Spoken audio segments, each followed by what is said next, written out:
네, 감사합니다. 2년 만에 여기를 오게 됐네요. 죄송하고 또 감사를 드립니다. 2년 동안에 우리 또 부산교회에 많은 일들이 있었던 것 같은데 그 많은 어려움들을 또 넘게 하셔서 주의 일들을 수종들게 하실 줄 믿습니다. 감사를 드리고요. 무엇보다도 이 크지 않은 교회가 지금 쿠바를 감당하고 있고 여러분들이 도왔던 그 쿠바에 지금도 놀라운 역사들이 일어나고 있습니다.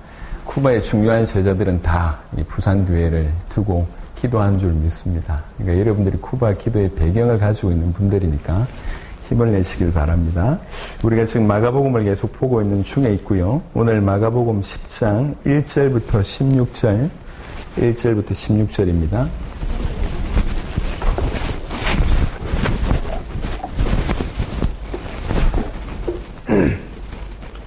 예수께서 거기서 떠나 유대시경과 요단강 건너편으로 가시니 무리가 다시 모여들거늘 예수께서 다시 전례대로 가르치시더니 바리새인들이 예수께 나와 그를 시험하여 묻되 사람이 아내를 버리는 것이 옳으니까 대답하여 이르시되 모세가 어떻게 너희에게 명하였느냐 이르되 모세는 이혼 정서를 써주어 버리기를 허락하였나이다. 예수께서 그들에게 이르시되 너희 마음이 완악함으로 말미암아 이 명령을 기록하였거니와 창조 때로부터 사람을 남자와 여자로 지으셨으니 이러므로 사람이 그 부모를 떠나서 그 둘이 한 몸이 될지니라. 이러한 적이 이제 둘이 아니요 한 몸이니 그러므로 하나님이 짝지어 주신 것을 사람이 나누지 못할지니라 하시더라. 집에서 제자들이 다시 이 일을 물으니 이르시되 누구든지 그 아내를 버리고 다른 데에 장가드는 자는 본처에게 간음을 행함이요 또 아내가 남편을 버리고 다른 데로 시집가면 간음을 행함이니라.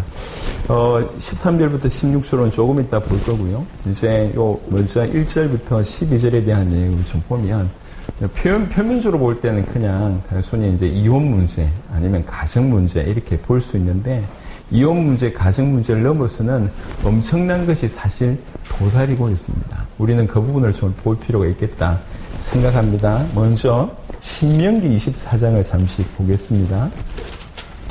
신명기 24장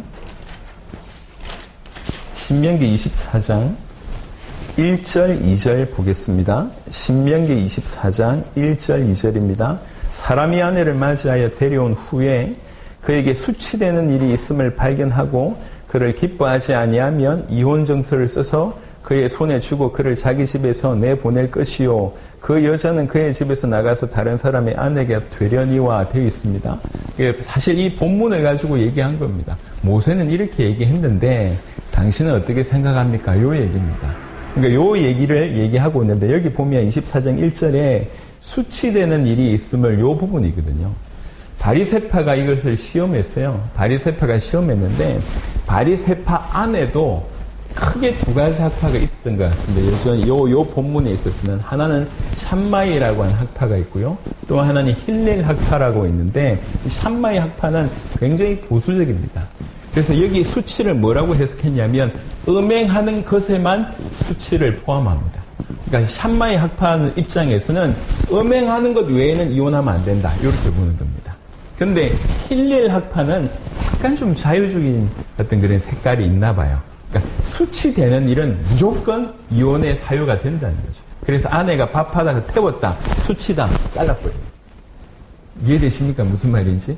그러니까 수치라고 하는 것을 어떻게 해석하느냐에 따라서 이렇게 되는 거예요. 그러니까 지금 이렇게 바리새파 안에서 이렇게 논쟁이 한참 진행되고 있는 터에 하는 질문입니다. 이해되시죠? 무슨 말인지? 다시 마가복음 10장에 넘어오면 10장 2절에 바리새인들이 예수께 나와 그를 시험하여 묻되 질문은 뭐냐면 시험하는 겁니다. 내용은 일단 차치하고도 시험하는 겁니다. 왜 시험하냐면 한 두 가지 정도로 해석할 수 있을 것 같습니다. 하나는 둘 중에 하나를 선택할 거라고 생각한 거죠. 샴마이 학파 내지는 힐렐 학파 두 의견 중에 하나를 수용하면 어쨌든지 반대자가 이제 비난할 어떤 게 거리가 생기지 않습니까? 요거 하나가 있고요. 또 두 번째는 여러분 세례 요한이 왜 갑자기 순교를 하게 됐습니까? 헤롯의 이혼 문제였거든요. 헤롯이라고 하는 이 왕이 이혼하고 자기 동생의 와이프를 취하고 그것 때문에 세례 요한이 대놓고 비판하면서 그 비판을 핑계로 이 사람을 잡아다가 죽이는 일이 벌어졌지 않습니까? 그런 똑같은 똑같은 누명과 똑같은 어려움을 주려고 지금 바리새인들이 예수님을 시험하는 것입니다. 원 의도는 이렇다는 거죠. 시험하려고 물어본 거예요. 물론 바리새파 안에서도 논란이 있었지만 고견을 듣기 위함이기도 하겠지만 사실은 시험하려고 이 질문을 했다는 것입니다. 그런데 예수님께서 뭐라고 말씀하시냐면 모세가 어떻게 너에게 명하였느냐 이르되 모세는 이혼종수를 써주어 버리기를 허락하였나이다. 이게 24장 신명기 24장 읽었던 그 내용입니다. 그때 예수께서 그들에게 이르시되 샴마이 학파하고 힐릴 학파가 지금 주목하고 있습니다. 어떻게 대답할까 이러고 있을 때 뭐라고 얘기하냐면 너희 마음이 완악함으로 말미암아 이 명령을 기록하였거니와 창조 때로부터 사람을 남자와 여자로 지으셨으니 이름으로 그 사람이 부모를 떠나서 그 둘이 한 몸이 될지니라. 이러한 적 이제 둘이 아니요 한 몸이니 그러므로 하나님이 짝지어 주신 것을 사람이 나누지 못할지니라 하시더라. 뭐라고 얘기하냐면 가정이 뭔지를 먼저 정확하게 정의해 줍니다. 그리고 사실은 가정이 이런 가정이고 하나님께서 이 가정을 이렇게 축복하셨는데 너희의 완악함 때문에 어쩔 수 없이 이혼종수를 쓰라고 얘기했지만 사실 가정은 이런 의미다라고 먼저 얘기를 한 것입니다. 먼저 얘기하시기를 가정이 뭐냐면 창조 때로부터 하나님께서 창조하시는 그때로부터 남자와 여자를 지으셨고 이러므로 그 사람이 부모를 떠나서 그 둘이 한 몸이 될지니라. 부부는 한 몸이라고 성경이 이렇게 정의합니다. 예. 아니, 싸우는 사람 많지 않습니까? 그거는 그 사람들의 상황이고, 한 몸이라고 성경은 얘기하고 있습니다. 그리고 더 기가 막힌 건 뭐냐고 얘기하냐면, 한 몸인데, 하나님이 짝지어 주신 것이라고 얘기합니다. 가정의 정의가 이렇습니다, 저렇습니다, 심리학적인 의미, 이렇게 여러 가지 학적인 의미가 있지만, 성경은 뭐라고 얘기하냐면, 한 몸이다, 이게 정의고요. 하나님이 짝지어 주셨다. 그걸로 끝입니다. 성경은 그렇게 얘기하고 있습니다. 그러니까 이혼은 뭐냐면 이걸 어기는 거거든요. 몸이 나뉠 수 있냐? 없다고 얘기하는 겁니다. 한 몸이라는 거예요, 가정이. 한 몸인데 나뉠 수 있냐? 없다. 또 두 번째, 그건 하나님이 짝지어 주신 것이다. 나눌 수 있겠냐? 나누어야 되겠냐? 아니지 않냐? 지금 예수님께서 이 얘기를 하고 있습니다. 물론 지금도 같이 사는 것보다 헤어지는 게 훨씬 나은 가정들이 많이 있습니다. 예를 들면 늘 폭력에 시달리는 아내 같은 경우에 지옥 가는 것보다 더 고통스럽게 살고 있는 분들이 간절히 지금 이혼을 원하는 그런 부분들도 없지 않아 있는 것 같습니다. 그렇겠죠. 왜 사연이 없겠습니까? 하지만 우리가 좀 진중하게 살펴봐야 될 부분은 뭐냐면 각각이 가정이 뭔지를 다시 한번 생각해 볼 필요가 있다는 거죠. 우리는요, 이렇게 두 가지를 같이 연이어서 보면 우리의 마음의 완악함 때문이라고 성경은 얘기하고 있습니다. 여러분 보세요. 똑같은 성경을 가지고 샴마이 학파와 힐겔 학파가 해석을 했습니다. 왜 다르게 해석했죠? 예, 자기 마음의 소욕 때문에 하나님의 말씀을 자기 상황에 끌어당긴 거예요. 봐라, 이거 아니냐. 그러니까 원래 원하시는 하나님의 말씀에 나를 맞춰가는 것이 아니라 내 욕구, 내가 하고 싶은 마음. 그래서 가정이, 그러니까 우리가 우리의 소욕 때문에, 우리의 욕심 때문에 하나님의 말씀을 이렇게 해석하는 것은 굉장한 위험인데요. 성경 이래로 이런 위험이 계속 도사리고 있고요. 이렇게 사단이 그런 부분에 공격하는 부분이 굉장히 많습니다. 이 사람들, 바리새인들은 그래도 하나님 말씀대로 살려고 합니다. 하나님 말씀대로 살려고 하지만 우리 각자에게 뭐가 있습니까? 이 죄라고 하는 우리 자신이 죄지 않습니까? 이 죄성이라고 하는 것이 완전히 또아리를 틀고 있습니다. 틈만 나면 이 죄가 우리를 끌고 가려고 하는 수많은 시도를 합니다. 그래서 하나님 말씀에 우리를 맞추기보다 우리의 상황에 하나님 말씀을 끌어당기려고 하는 시도를 계속하고 있습니다. 예컨대 말 나온 김에 얘기를 좀 해보겠습니다. 여러분, 예수님을 진실로 하나님의 아들 그리스도로 믿으면 우리 모든 죄 가운데서 해결이 됩니다. 이걸 잘 생각해 보세요. 내 모든 죄의 문제가 해결됐다고 하면서 적지 않은 사람들이 그 죄에 아주 익숙하게 자기 자신을 내주는 경우들을 많이 봅니다. 자기가 예수는 그리스도다. 모든 문제 해결받았다. 모든 문제 해결자다. 그리고 모든 죄 가운데서 우리가 건진받았다라고 얘기하시는 분들이 그 다음에 죄에 대해서 너무 안일하게 모든 죄의 문제가 끝났으니까 얼마든지 죄 지어도 된다라고 생각하고 있습니다. 그래서 이 정도까지는 이해해 주시겠지라고 하는 생각을 하고 있습니다. 심지어는 죄송하지만 정말 수많은 목회자들까지 그런 어떤 틈을 주고 있습니다. 여러분 이게 맞냐는 거죠. 그렇지 않습니다. 여러분 정확하게 아시길 바랍니다. 내가 예수님을 그리스도로 믿는 그 순간에 우리는 죄 가운데서 해방받았습니다. 그게 무슨 말입니까? 정죄가 사라졌다는 얘기죠. 우리의 죄의 책임이 사라졌다는 얘기입니다. 정죄가 사라졌지만 뭐는 남아있습니까? 죄성은 남아있어요. 이 죄성이 해결되는 날이 언제냐면 주님 다시 오실 때입니다.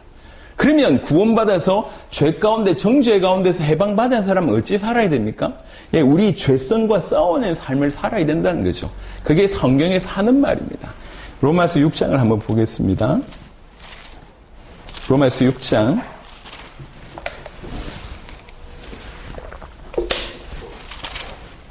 로마서 6장 9절 보겠습니다. 8절부터 만일 우리가 그리스도와 함께 죽었으면 또한 그와 함께 살 줄을 믿노니 그리스도와 함께 죽었고 그리스도와 함께 살아있는 구원받은 자에 관한 얘기를 하고 있습니다. 이는 그리스도께서 죽은 자 가운데서 살아나셨으며 다시 죽지 아니하시고 사망이 다시 그를 주장하지 못할 줄을 알미로라. 그가 죽으심은 죄에 대하여 단번에 죽으심이요 그가 살아계심은 하나님께 대하여 살아계심이니 11절 보세요. 이와 같이 너희도 너희 자신을 죄에 대하여는 죽은 자요. 죄와 상관없는 자가 됐다는 거죠. 구원받은 자가 됐다는 거죠. 그리스도 예수 안에서 하나님께 대하여는 살아있는 자로 여길지어다. 그러하니까 너희가 죄에 대해서 죽었기 때문에 죄가 너희와 전혀 상관없기 때문에 너희가 모든 죄 가운데 빠져나왔기 때문에 그러니까 11절에 그러므로 너희는 죄가 너희 죽을 몸을 지배하지 못하게 하여 몸의 사욕에 순종하지 말고 또한 너희 지체를 불의의 무기로 죄에게 내주지 말고 죄가 끝났는데 왜 이런 얘기를 합니까? 우리는 죄에 대해서 죽었습니다. 모든 정죄에서 사라졌습니다. 하지만 여전히 죄의 본성 가운데 있다는 거죠. 죄의 본성 가운데 있는 상태를 뭐라고 얘기하냐면 너희 죽을 몸 이렇게 표현했습니다. 너희 죽을 몸이니까 이 땅에서 여전히 죄의 본성 가운데 있는 너희 죽을 몸이니까 거의 너희 죽을 몸을 죄가 너희 죽을 몸을 지배하지 못하게 해라. 몸의 사욕에 순종하지 마라. 너희 지체를 불의의 무기로 죄에게 내주지 마라. 오직 너희 자신을 죽은 자 가운데서 다시 살아난 자같이 하나님께 드리며 너희 지체를 의의 무기로 하나님께 드리라. 그럴 때 죄가 너희를 주장하지 못한다. 이렇게 얘기를 합니다. 여러분 이 이해는 굉장히 중요합니다. 예수님이 십자가와 부활로 우리 모든 죄 가운데서 우리를 건져내셨습니다. 십자가상에서는 우리 모든 죄를 그분이 받으셨습니다. 그리고 이 죄는 육신 가운데 있을 때 지은 죄지 않습니까? 그 죄는 육신 가운데 있을 때 처리할 수 있습니다. 그러니까 예수님께서 육신으로 모든 죄를 받으시고 이 땅의 모든 죄를 다 뒤집어 쓰시고 자기 육신 안에서 죄를 처리하셨습니다. 그 방법이 뭐냐? 당신의 죽으심이에요. 당신의 죽으심으로 우리 모든 인류의 죄를 처리하시고 당신의 그 의로우심을 우리에게 전달하신 것입니다. 전가하신 것입니다. 그래서 우리는 의롭다함을 받는 일이 벌어진 것입니다. 구원받은 자가 됐다는 거죠. 그래서 진실로 구원받았다는 얘기는 내 죄를 그분에게 전달하고 그분의 의를 우리가 받은 다시 한번 그리스도와 연합한 상태가 되었다는 것입니다. 그 그리스도와 연합한 자가 자기 자신을 쉽게 죄에게 내줄 수 있냐? 그럴 수 없다는 겁니다. 내 모든 죄가 끝났다고 얘기하면서 함부로 죄를 짓는 사람은 둘 중에 하나입니다. 진실로 죄에 대해서 그리스도에 대한 지식만 가지고 있든지 아니면 혹여 구원받았다 할지라도 양심이 죽은 자입니다. 그런 자는 복음하고 상관이 없습니다. 오늘 우리가 봤던 마가복음 10장 같은 경우는 이제 우리가 어떤 시선을 가져야 되냐면 예수님의 제자들의 입장에서 예수님이 하신 말씀을 들어야 돼요. 지금 예수님의 제자들이 쳐다보고 있는 중에 지금 예수님이 바리새인들의 시험에 대처하고 있습니다. 사실 바리새인들에게 답을 하지만 궁극적으로 예수님의 포커스는 누구에게 있습니까? 제자들에게 있습니다. 구원받는 우리에게 있습니다. 그러면서 이혼 문제를 어떻게 처리하는지를 지금 보여주십니다. 그리고 왜 이 사람들이 이런 문제 가운데 빠질 수밖에 없는지를 얘기합니다. 끊임없는 죄의 본성이 우리 몸의 소욕이 심지어는 하나님의 말씀까지 왜곡시키려고 한다는 거죠. 이게 굉장히 무섭습니다. 그래서 적지 않은 사람들이 신앙생활을 하는데 말씀 전체를 자기의 무기로 삼지 않습니다. 성경에 자기하고 맞는 한두 구절로 위안을 삼아요. 본격적으로 예수를 믿는다고 하면서 예수님을 그리스도로 믿는다고 하면서 자기 자신의 죄에 계속 노출된 사람은 한두 구절로 위안받습니다. 내 모든 죄를 그가 사하셨다. 내 모든 죄를 도말하셨다. 이것만 봅니다. 다른 편에 죽기까지 죄와 싸워라, 피 흘리기까지 싸워라 이런 얘기는 전혀 귀담아 듣지 않습니다. 오늘 로마서 6장에 하는 이런 말은 귀담아 듣지 않습니다. 한두 구절로 자기의 어떤 부분을 합리화하는 한두 구절로 붙들고 그렇게 살아가고 있습니다. 하나님의 사람이 아닙니다. 하나님의 사람은 하나님의 말씀을 있는 그대로 받아들이는 사람이에요. 자기 자신을 하나님 말씀 전체에 그대로 올려드리는 사람이 하나님의 사람입니다. 그렇지 않은 사람은 끊임없이 죄의 본성에 지는 사람은 뭐냐면 말씀까지 왜곡시키는 사람입니다. 이게 큰 위험이 있다는 것이죠. 다시 우리 마가복음 10장을 돌아가 보겠습니다. 마가복음 10장에 10장 1절부터 12절 말씀 중에 있습니다. 그래서 우리 하나님께서 가정을 어떻게 보시냐 창조 때부터 말씀하신 거예요. 거의 창조 원리라고 해도 과언이 아닐 정도입니다. 하나님이 이 땅에서 당신이 직접 제정하신 기관이 딱 두 개 있습니다. 하나가 교회이고 하나가 가정입니다. 그만큼 가정과 교회는 중요합니다. 그 가정을 성경은 뭐라고 얘기했냐면 하나님이 짝지어주신 거다 이렇게 얘기했어요. 뭐 할 말이 있겠냐 말이에요. 아니 마음에 안 드는데요. 내 스타일이 아닌데요. MBTI가 나하고 완전 정반대고 성향이 다 다르고 나는 치아가 앞에서 짜고 쟤는 뒤에서 짜고 처음엔 몰랐는데 살아보니까 영 다르던데요. 하나님이 짝지어주셨다. 성경은 그렇게 얘기하고 있습니다. 끝이에요. 그럼 뭐라고 얘기하냐. 한 몸이다 이렇게 되어 있습니다. 한 몸이다. 그러니까 이혼을 한다는 얘기는 사실 이걸 어겼다는 얘기입니다. 그럼 지옥 갑니까? 그 얘기는 아니고요. 여러분 뭐 이혼만 죄겠습니까? 다 죄겠죠. 하지만 죄인 줄 알아야 된다는 거죠. 이게 무슨 말인지. 우리가 지금 뭘 하고 있는지는 알아야 된다는 것이죠. 그래서 그러므로 하나님이 짝지어 주신 것을 사람이 나누지 못할지니라 하시더라. 집에서 제자들이 다시 이 일을 물으니 이르시되 누구든지 그 아내를 버리고 다른 데에 장가드는 자는 본처에게 간음을 행함이요 또 아내가 남편을 버리고 다른 데로 시집 가면 간음을 행함이니라. 무슨 말입니까? 이혼 정서와 상관이 없어요. 너희 완악함으로 이혼했다고 하는 것은 바로 이런 죄를 계속 범하고 있는 것이다라고 성경은 얘기하고 있습니다. 여러분 상황을 알고 있습니다. 상황을 다 알고 있지만 우리가 우리의 완악함이나 우리의 어떤 죄성 때문에 사실은 이런 위기에 갈 경우들이 많다는 거죠. 우리가 다시 한번 성경에서 하나님의 말씀이 가정을 뭐라고 얘기하는가를 진중하게 들을 필요가 있습니다. 물론 우리가 과거에 많은 실수를 했고 또 실패를 했다는 걸 인정합니다. 하지만 지금부터라도 우리가 하나님 말씀으로 훈련받아야 됩니다. 오늘날은 너무나 이 가정이 해체되는 때를 맞고 있습니다. 큰일 났습니다.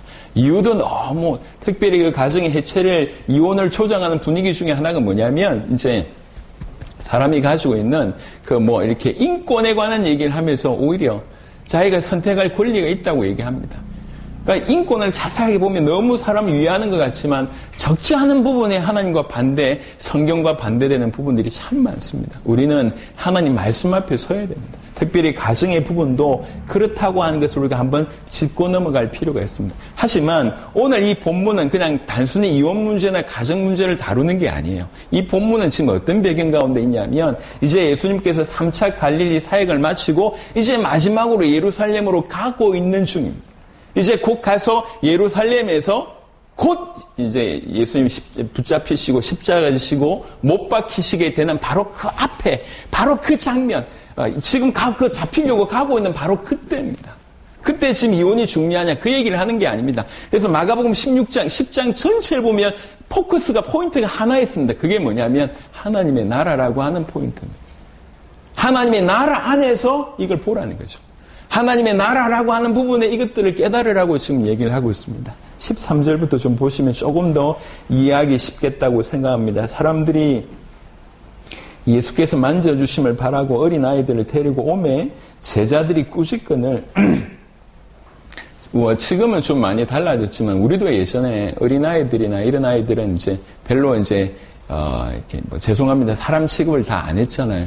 여러분, 유대인들은 성인식이 굉장히 유명한 아주 중요한 행사입니다. 성인식이 굉장히 중요한 행사라고 하는데, 이게 의미하는 바가 뭐죠? 그러니까 성인이 되었을 때는 굉장히 인정을 해주고, 되지 않았을 땐 인정 못 받는다고 하는 극한 게 성인식입니다. 그래서 성인으로 인정받는 것이 너무 좋기 때문에 성인식을 그렇게 성대하게 하는 것입니다. 다른 말로 그만큼 어린아이였을 때는 이 벨로 이렇게 취급을 못 받았습니다. 우리가 익히 알기로 성경에 보면 여자분들은 죄송하지만 수에 이렇게 치지도 않았잖아요. 수를 세지도 않았습니다. 하물며 여자들이 글을 찌는데 어린아이는 오죽하겠냔 말이에요. 그러니까 이런 어린아이들을 이제 예수님 보시니까 이제 적지 않은 사람들이 예수님을 믿고 자기 아이들을 예수님한테 가서 이제 좀 축복받게 하겠다. 좀 안수라도 좀 받게 해야지. 이래서 이제 부모님들이 어린아이들을 데리고 오는데, 예수님께로 데리고 오는데, 만져주시길 바람으로 데리고 오는데, 제자들이 그걸 보고 굉장히 꾸짖었어요. 왜 그러냐? 지금 굉장히 중요한 때거든요. 제자들이 신경이 날카롭습니다. 왜 그렇습니까만은, 이제 예수님께서 당신이 십자가 지시고 죽으실 것이다라고 하는 얘기를 벌써 2번이나 하셨어요. 지금 이 본문을 기준으로 볼 때 이미 2번 하셨어요. 저희 가서 죽는다. 이 얘기를 한 거예요. 제자들이 그냥 뭐 이렇게 사람들이 많이 모여드니까 좋을 그런 분위기가 아니에요. 그리고 툭툭 던지시는 메시지가 보통의 메시지가 아닌 아주 무거운 분위기 가운데 가는데 아이들이 계속 덤벼드니까 자꾸 몰려오니까 제자들 입장에서는 짜증나죠. 화나죠. 그래서 막 꾸짖었습니다. 14절 예수께서 보시고 노하시어 이르시되, 주목해야 될 단어입니다. 노하셨다라고 표현합니다. 헬라어 원문을 조금 봄이 아닌 노하시다라고 하는 부분이 합성인데요. 많다라고 하는 단어와 아주 슬프다라고 하는 단어가 합쳐져 있는 단어입니다. 아주 분하여 너무 슬퍼하셨다. 이 정도의 표현입니다. 그러니까 그냥 간단하게 좀 짜증 좀 내셨다. 이 얘기가 아니에요.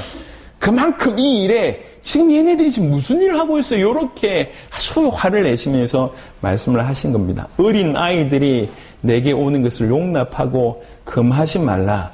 그러면서 뭐라고 얘기냐면 하나님의 나라가 이런 자의 것이니라 라고 얘기합니다.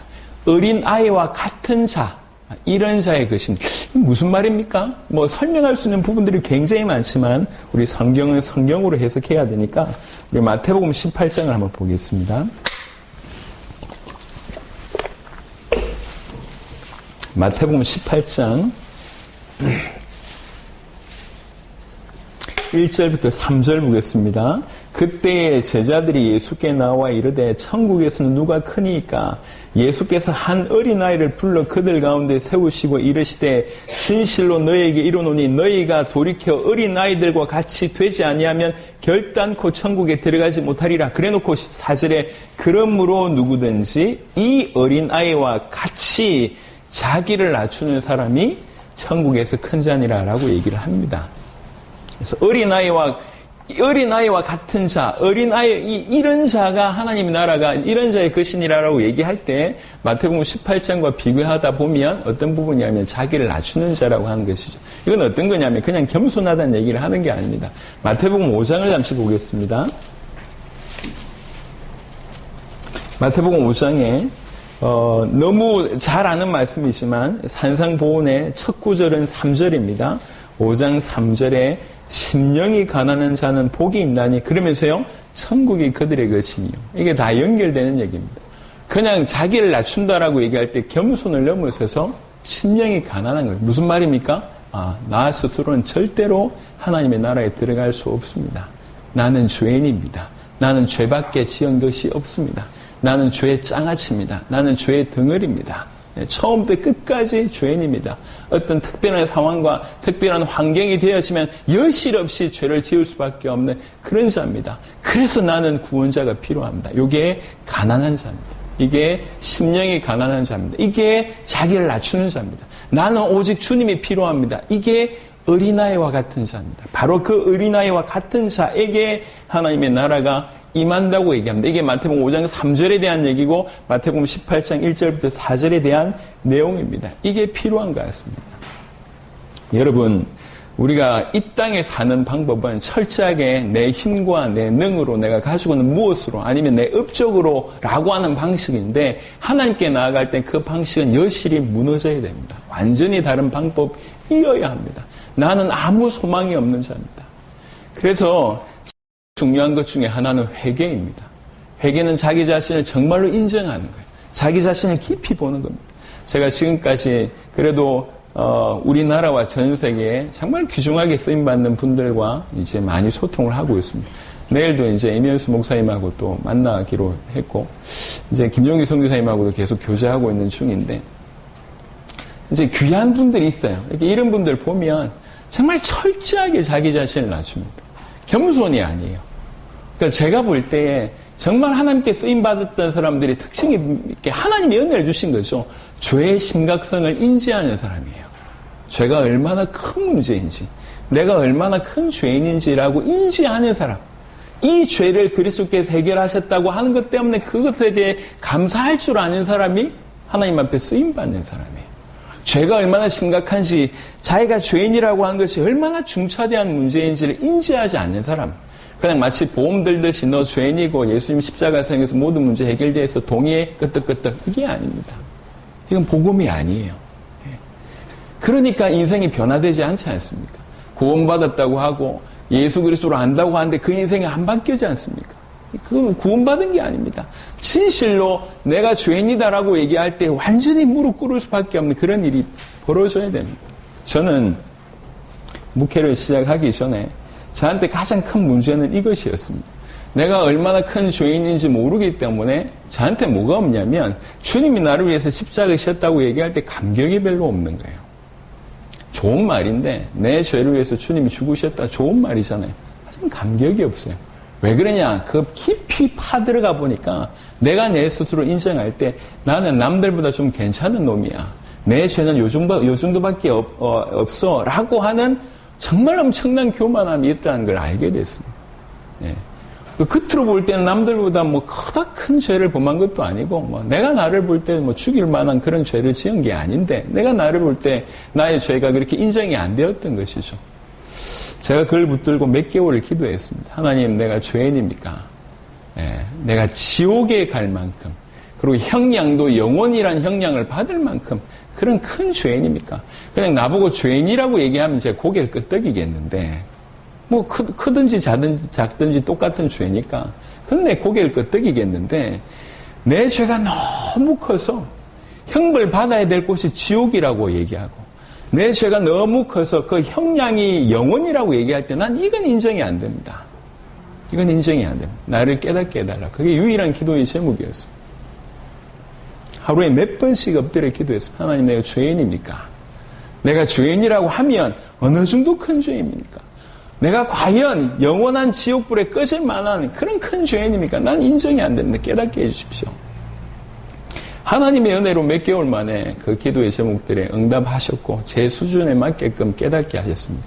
제가 그날을 지금도 잊을 수가 없어요. 지금도.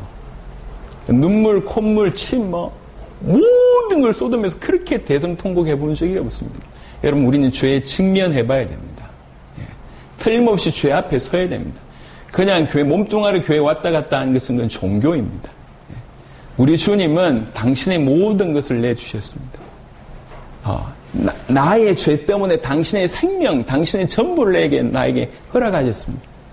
우리가 이 사건을 알지 못한다고 하면 우린 여전히 껍데기일 수밖에 없습니다. 도대체 무엇 때문에 내가 얼마나 심각한 존재이길래 그분의 딴 게 아니라 생명 자신을 주셔야지 이 해결되냔 말이에요. 제가 이 부분이 깨달아지는 순간, 예, 나의 죄와 그분의 십자가가 깨달아지는 순간 완전히 무너질 수밖에 없었고 딴 얘기를 할 수가 없었습니다. 여러분, 마가복음 10장으로 다시 돌아오시면 예수님이 얘기하셨습니다. 하나님의 나라가 이런 자의 것이니라. 하나님의 나라. 하나님의 나라는 그런 자에게 임합니다. 그리고 15절에 내가 진실로 너에게 이르노니 누구든지 하나님의 나라를 어린아이와 같이 받들지 않는 자는 결단코 그곳에 들어가지 못하리라 하시고, 사실 15절이 굉장히 난해 구절 중에 하나입니다. 이게 무슨 말이냐면 하나님 나라를 받들어야지 내가 천국 간다라고 얘기한다면 이게 어떻게 결론이 됩니까? 믿음이 아니라 행위로 천국 간다라고 하는 것으로 결론 나기 때문에 굉장히 논란이 있었던 구절입니다. 자, 그래서 이 부분을 조금 해석을 해드리도록 하겠습니다. 자, 마가복음 10장 15절과 똑같은 구절이 있어요. 근데 틀린 구절이 있습니다. 15절에 보면 하나님의 나라를 어린아이와 같이 받들지 않는 자는 이렇게 되어 있지 않습니까? 요거하고 똑같은 본문이 있는데 한 단어가 틀립니다. 누가복음 18장에 보겠습니다.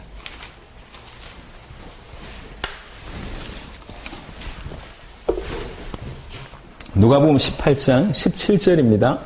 내가 진실로 너희에게 이르노니. 누가복음 18장 17절. 어떤 분이 목사님 제발 성경 2번만 이렇게 불러달라고 얘기를 하시더라고요. 찾는데 제가 한 번만 하니까 그냥 못한다 그래서 2번 이상 하도록 하겠습니다. 누가복음 18장 17절. 내가 진실로 너희에게 이르노니 누구든지 하나님의 나라를 어린아이와 같이 받아들이지 않는 자는 결단코 거기 들어가지 못하리라. 마가복음 10장 15절에는 받들이지 않는 자. 누가복음 18장 17절에는 받아들이지 않는 자. 이렇게 두 얘기 완전히 다른 얘기잖아요. 원래 원문은 받아들이다라고 하는 것이 원문입니다. 원래. 그래서 하나님의 나라를 받아들이지 않으면 결단코 들어갈 수 없다. 이 얘기예요. 예. 근데 누가복음 18장은 제대로 번역한 것 같고 또 마가복음 10장은 약간 좀 오역한 것 같습니다. 하지만 그 또한 저는 개인적으로 뭐라고 생각하냐면 진실로 하나님의 나라를 받아들인 사람은 어떻게 살 수밖에 없냐면 하나님 나라를 받들면서 살 수밖에 없다. 이렇게 생각할 수가 있을 것 같습니다. 자, 여기서 하나님의 나라를 받아들인다. 덱세타이라고 하는 이 헬라어인데 받아들인다. 손안에 넣다. 손안에 넣다. 환영하다. 영접하다. 이런 뜻입니다. 하나님의 나라를 받아들인다는 거죠. 여러분, 이건 굉장히 중요한 건데요. 자세하게 생각해 보면 적지 않은 사람들이 자기의 죄성 때문에 여전히 우리는 복음을 이용해서 우리의 육신적인 욕구를 채우려고 하는 쪽으로 많이 갑니다. 이건 굉장히 위험합니다. 예수님이 모든 문제 해결하셨으니까 내 영적 문제도 해결해 줄 거야. 예수님이 모든 문제 해결해 주셨으니까 내 가정 문제도 해결해 줄 것이고 내 돈 문제도 해결해 줄 것이고 예수님이 모든 문제 해결해 주셨으니까 이 문제도 저 문제도 해결해 주실 거다라고 믿으신다면 여러분 100% 틀린 믿음을 가지고 있습니다. 복음은 그렇게 주어진 게 아닙니다. 예수님이 내 인생의 모든 문제를 끝내셨다고 믿으면 고린도후서 5장을 보겠습니다.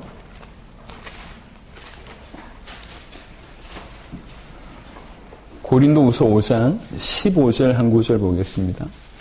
고린도후서 5장 15절입니다. 그가 모든 사람을 대신하여 죽으심은 왜 예수님이 죽으셨냐? 설명합니다. 살아있는 자들로 하여금, 살아있는 자가 누굽니까? 생명 얻은 구원받은 우리를 얘기합니다. 살아있는 자들로 하여금 다시는 그들 자신을 위하여 살지 않고 오직 그들을 대신하여 죽었다가 다시 살아나신 이를 위하여 살게 하려 함이라라고 되어 있습니다.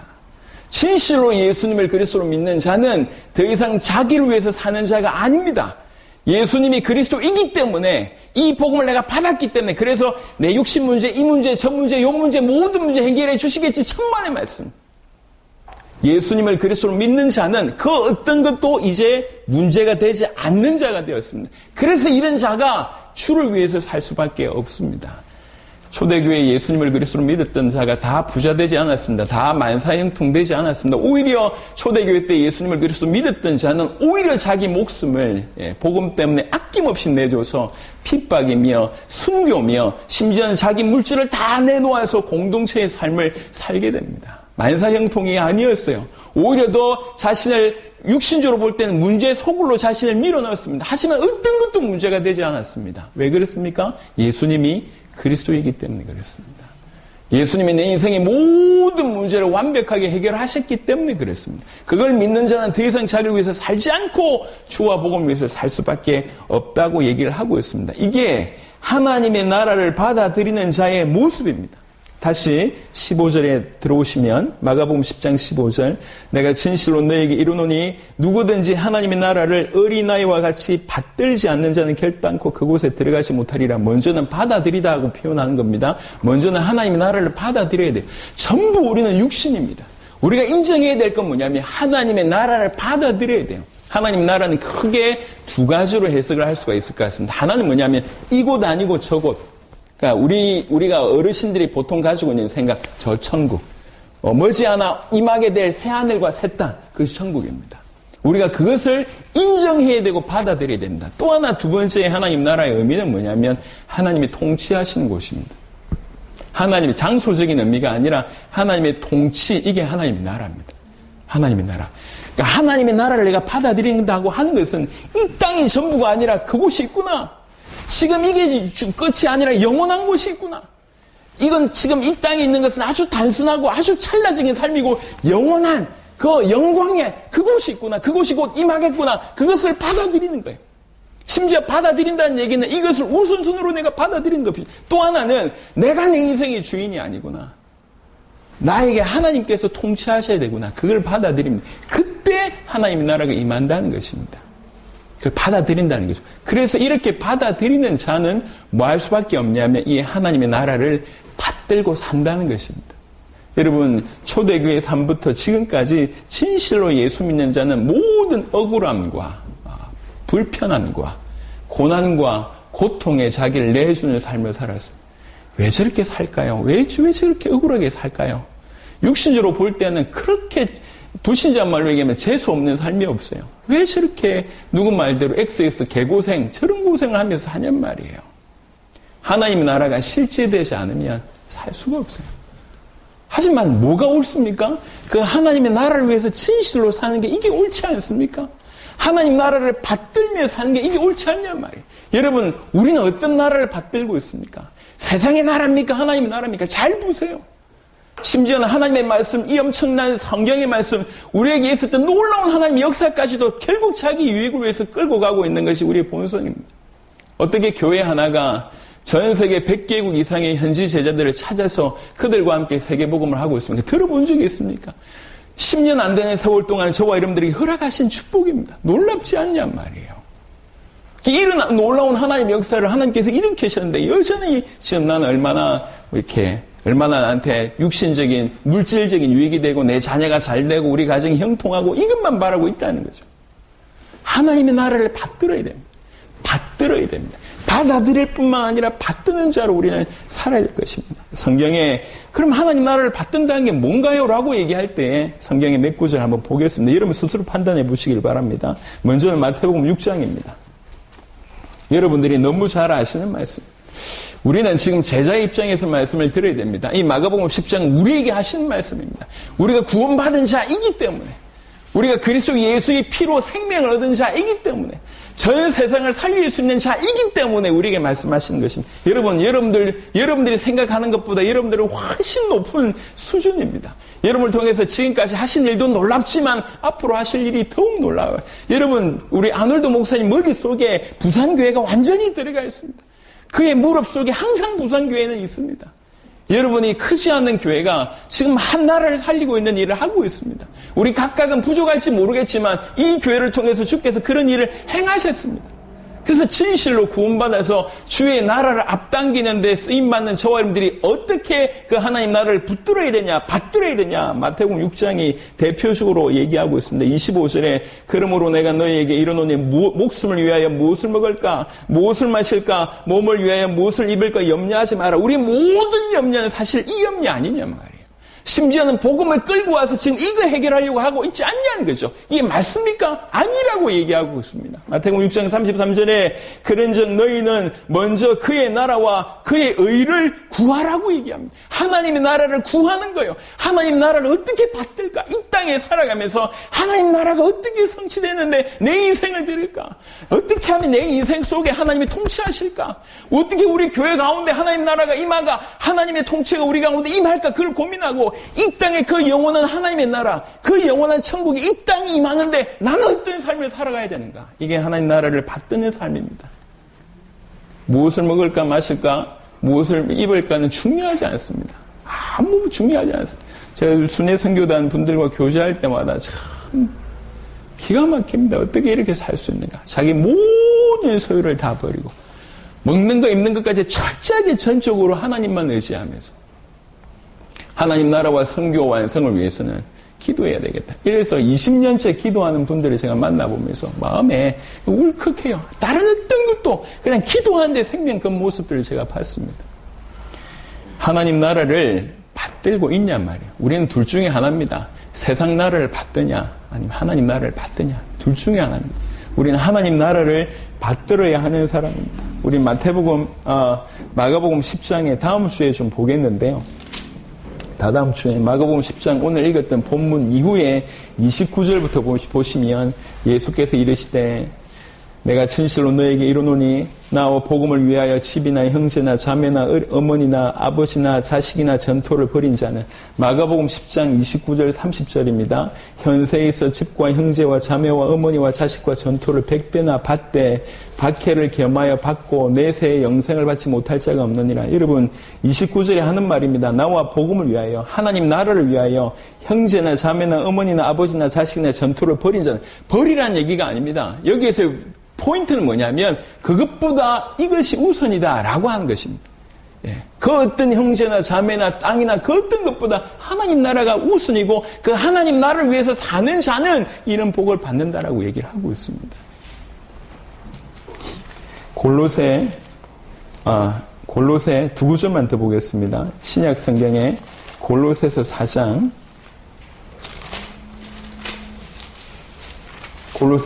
11절 바울은 이렇게 표현합니다. 골로새서 4장 11절 유수도로 하는 예수도 너희에게 무난하느니라. 그들은 할레파이나 그러면서 뭐라고 얘기하냐면 이들만은 하나님의 나라를 위하여 함께 역사하는 자들이니 이런 사람들이 나의 위로가 되었느니라.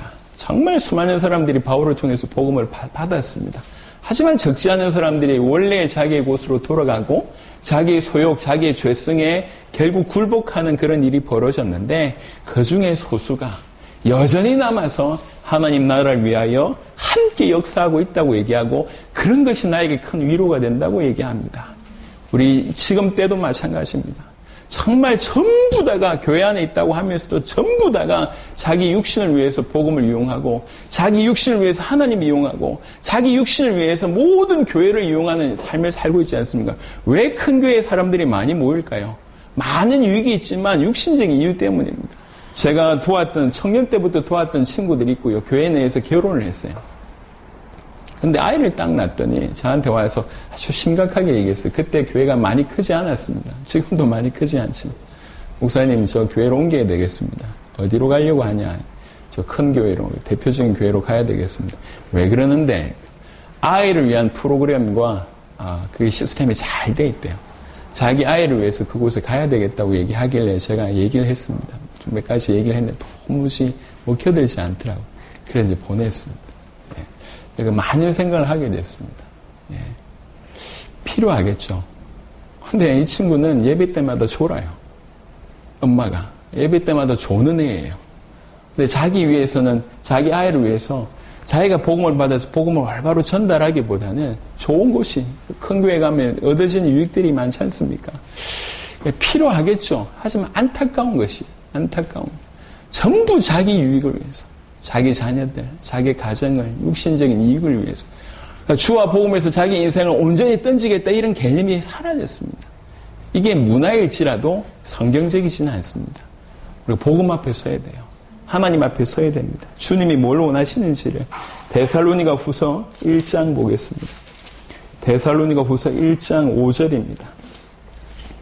데살로니가 후서 1장 5절 이는 하나님의 공의로운 심판의 표요 너희로 하여금 하나님의 나라에 합당한 자로 여김을 받게 하려 함이니 그 나라를 위하여 너희가 또한 고난을 받느니라. 진실로 하나님 나라를 위해서 고난받을 일이 벌어진다 할지라도 고난받는 게 하나님 나라를 받드는 겁니다. 여러분 열사가 뭐죠? 열사? 의사, 열사 이렇게 얘기하지 않습니까? 안중근 의사, 나라를 받들기 위해서 자기 목숨을 드린 사람입니다. 순교자가 뭡니까? 하나님 나라를 받들기 위해서 자기 목숨을 드린 사람입니다. 그게 순교자예요. 우리는 구원받은 자로서 하나님 나라를 감히 받은 자로서 하나님 나라를 진실로 받았다고 하면 당연히 그것에 합당한 자로 살아야 됩니다. 히브리 12장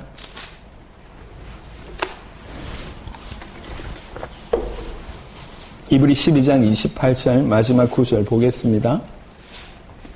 히브리 12장 28절 그러므로 우리가 흔들리지 않는 나라를 받았은지 흔들리지 않는 하나님의 나라를 받았은지 뭐 하면 되냐? 은혜를 받자. 이로 말미암아 경건함과 두려움으로 하나님을 기쁘시게 섬길지니 이게 우리 삶입니다. 이게 하나님 나라를 받드는 자의 삶입니다. 받드는 자. 말씀을 마무리하도록 하겠습니다. 마가복음 10장은 지금 예수님이 쭉 중요한 지금 걸음 중에 이제 곧 십자가 지셔야 될 바로 그 앞에 있는 그런 상황입니다. 온전히 예수님이 몰고 오신 하나님의 나라가 이제 제자들을 통해서 제자들이 전해진 복음을 통해서 하나님 나라가 확장될 것을 소망하며 그것을 위해서 지금 마무리 작업하고 있는 그런 때입니다. 그런 와중에 바리새인의 어떤 이혼 문제에 시험을 했을 때 답을 하는 걸 보면서 이 제자들은 가정이 무엇인지 이혼이 무엇인지를 정확하게 깨닫게 되는 일이 이제 벌어지고 그리고 어린아이의 사건을 통해서 하나님 나라가 얼마나 중요한 것인지 또 한 번 깨닫게 되는 일이 벌어졌습니다. 우리 또한 그 바리새인들이 범했던 자기 육신을 위해서 하나님 말씀을 악용하기까지 하는 이런 우를 빨리 거기서 탈피해야 됩니다. 그리고 우리가 정확하게 알아야 됩니다. 복음을 받은 우리가 어떠한 상황 가운데 있는지. 우리는 정죄 가운데서 해방받았습니다. 하지만 여전히 죄성 가운데 있습니다. 그래서 우리의 이 죽을 몸을 죄에게 내주는 그런 어리석음은 범하지 않아야 됩니다. 구원받았다는 얘기는 그리스도와 연합한 자입니다. 그리스도와 연합한 자가 어떻게 그렇게 죄와 친할 수 있습니까? 그렇게 계속 친할 수 있다는 얘기는 깊이 생각해 봐야 돼요. 양심리 없이 그렇게 함부로 죄를 지을 수 있다는 사람들은 성경에 나와 있는 니골라당과 다름없습니다.